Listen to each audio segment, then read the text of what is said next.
Hey guys, in this video, I will show you how to deploy GitHub project on Railway. Alright, let's begin. First, go to Railway and click Deploy a new project. Choose GitHub repo and log in with your GitHub account. Authorize Railway to access your repositories, then review and accept the terms and conditions. Next, configure the GitHub app by selecting the repositories you want to enable, then install and authorize.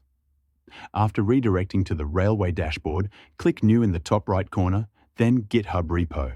Find your project and select it to deploy. Wait for the deployment process to complete. The status will turn green when it's done. Make sure all configurations are correct and your project is running properly. So that's basically how you can deploy GitHub project on Railway. And that's it for this video. If you find this helpful, consider subscribing and giving this a big thumbs up. Thanks.